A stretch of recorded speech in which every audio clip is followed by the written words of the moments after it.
बिस्मिल्लाहिर्रहमानिर्रहीम। अस्सलाम वालेकुम रहमतुल्लाह।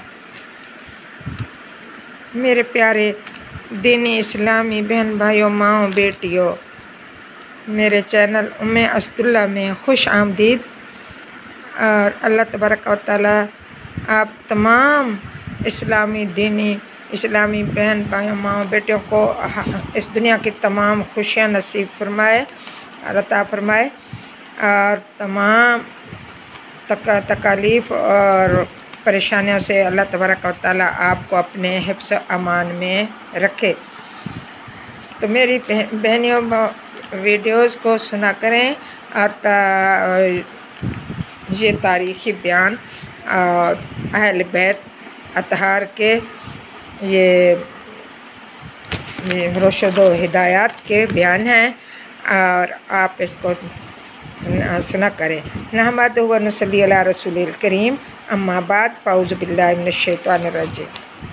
सारी तमाम तारीफ़ें तो अल्लाह ताला के लिए हैं, जो वो ज़ात पाक है जिसके हर काम में कुदरत होती है, हर काम की मसलहियत होती है, हर काम में उसका कोई राज छुपा हुआ होता है। तो मेरे बहन भाइयों, तो आप इसको सब सुने वीडियो को और सब्सक्राइब करें और लाइक करें और कमेंट मुझे ज़रूर क्या करें। मेरे नंबर पर कॉल करके मुझे कमेंट क्या करें। और मैंने अब अल्लाह तबारक व तआला के हर काम की कुदरत और कामला और ये है कि हज़रत इमाम हसन रज़ियल्लाहु ताला अन्हु ने जो सुलह नामा लिखवाया था और इन शराइत पर सुलह की वो शराइत क्या है, अब मैं आपको वो शराइत बताना चाहती हूँ कि इमाम हसन रज़ियल्लाहु ताला अन्हा के कौन से शराइत थे जो हज़रत अमीर मुआविया को आपने लिख कर दिए, और हज़रत अमीर मुआविया ने रज़ियल्लाहु ताला अन्हु ने इन्होंने दस्तखत किए बाकायदा, इन्होंने माने, वो शराइत मानकर इन्होंने खिलाफत ली, हज़रत अमीर मुआविया ने खिलाफत ली। वो कौन से शराइत थे? नंबर 1 सबसे पहला शराइत तो ये था, हज़रत अमीर मुआविया जब ये खिलाफत की तो हज़रत इमाम हसन रज़ियल्लाहु ताला अन्हु ने पहला तो ये था कि हज़रत अमीर मुआविया के बाद खिलाफत, फिर हज़रत अमीर मुआविया के बाद खिलाफत फिर हज़रत हसन रज़ियल्लाहु ताला अन्हु की होगी। नंबर 1 था ये, पहला ये था कि हज़रत अमीर मुआविया के बाद फिर खिलाफत हज़रत हसन रज़ियल्लाहु ताला अन्हा की तरफ लौटेगी। नंबर 2 हज़रत अमीर मुआविया जब तक खिलाफत करेंगे तो उस वक्त तक हज़रत अमीर मुआविया 1,00,000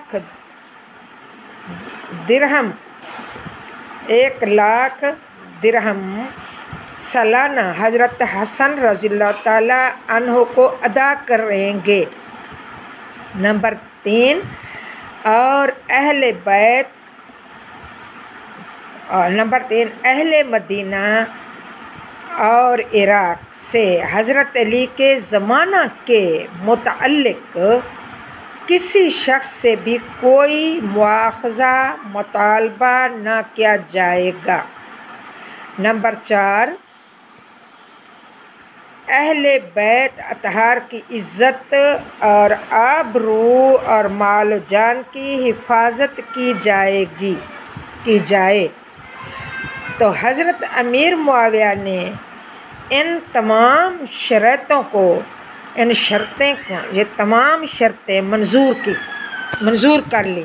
तो मंजूर करके इस सुलहनामा हो गया और इस सुलहनामा पर इन्होंने दस्तखत कर लिए और सालाना 1,00,000 दिरहम भी भेजा करते थे, और जो शराइत थे वही हज़रत अमीर मुआविया रज़ियल्लाहु ताला अन्हु ने मान लिए और सुलह हो गई। मगर उस वक्त सुलह हो गई, मगर उस वक्त कुछ मुहिब्बान ने अहल बैत को हज़रत इमाम हसन रज़ियल्लाहु ताला अन्हु का ये फ़ैसला हज़रत अमीर मुआविया के हक़ में दस्तबरदार हो जाना बहुत नागवार गुज़रा। और इन्होंने तरह तरह की नुक्ताचीनी और तरह तरह की, पहले तो जब इन मुसलमानों को पता चला, कुछ मुसलमान ऐसे भी थे कि जब पता चला था कि हज़रत हसन दस्तबरदारी की शराइत लिख कर हज़रत अमीर मुआविया के पास पहुँच दे रहे हैं, तो सुलहनामा कर रहे हैं, तो अंदर कुछ मुसलमान तो ऐसे भी कच्चे ईमान के थे, तो आपके खैमा के अंदर घुस आए और आपको तकलीफ़ दी। और वो भी मुसलमान थे, मारना पीटना, और आपके तन से कपड़े लीर हो गए, बिल्कुल आपके तन के कपड़े भी उतर गए, यानी कि मुसलमानों ने ये हाल किया। इसके बाद हज़रत इमाम हसन पर कुफ्र के फतवे भी लगाए गए कि किस लिए वो लगाए गए, इसी वजह से कि इन्होंने ये खिलाफत से दस्तबरदार हो जाना क्यों किया, क्यों हो गए, दस्तबरदार क्यों हुए, और हज़रत अमीर मुआविया के हक़ में फ़ैसला क्यों दे दिया। कुछ मुसलमानों को नागवार गुज़री और इस नौबत पर पहुँचे, और कुछ इन्होंने तरह तरह की नुक्ताचीनियाँ भी की और तरह तरह की तकालीफ़ें भी दी, और इशारों में नाराज़गी का, कुछ मुसलमान ऐसे थे जिन्होंने इशारों में नाराज़गी का इजहार भी किया।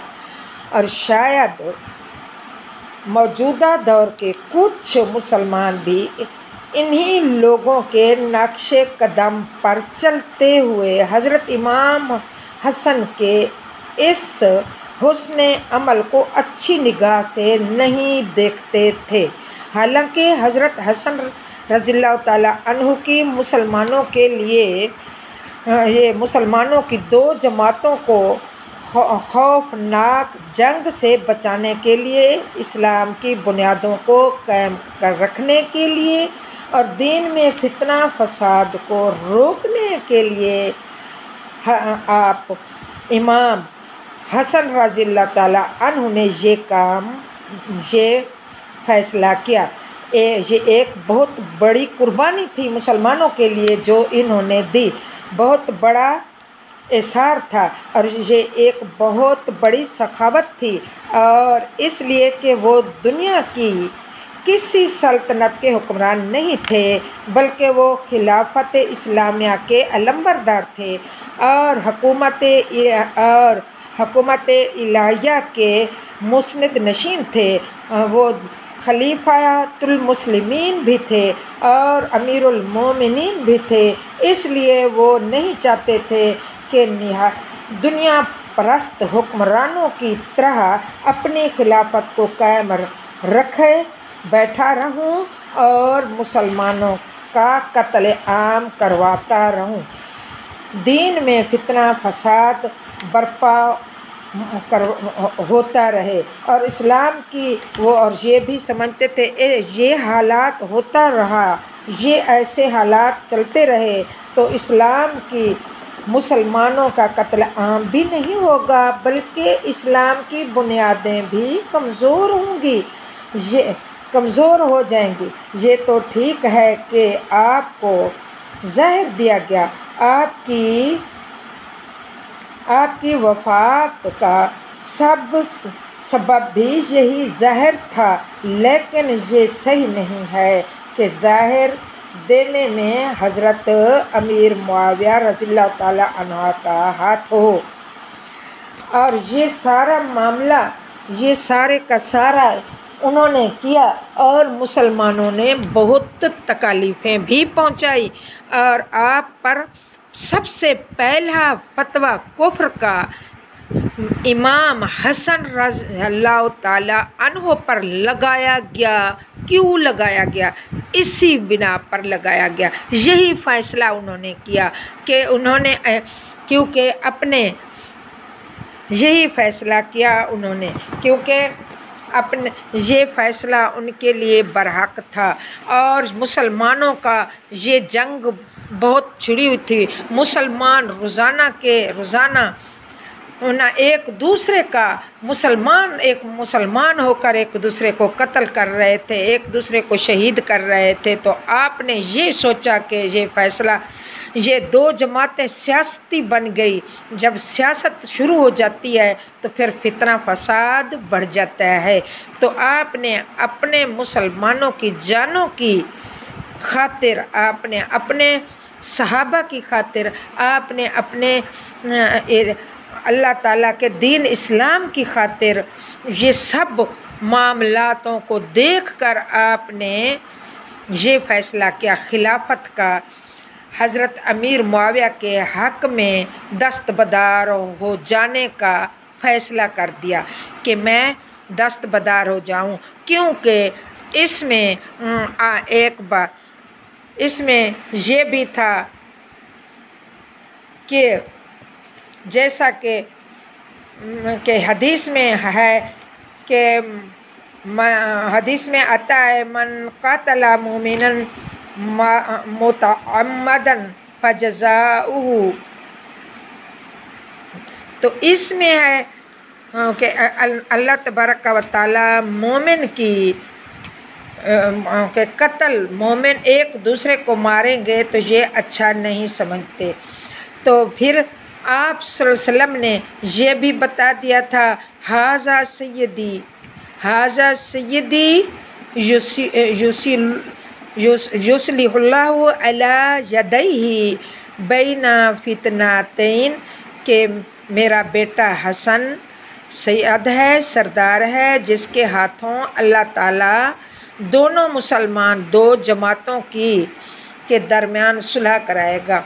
सुलह, ये हदीस भी इस पर कि आप सल्लल्लाहु अलैहि वसल्लम के इल्म पर जो अताई था, तो अताई गैबी इल्म पर भी ये हदीस को भी आपने क़यामत तक ज़िंदा कर दिया। और ये बात भी आप सल्लल्लाहु अलैहि वसल्लम की सच्ची फरमा दी थी।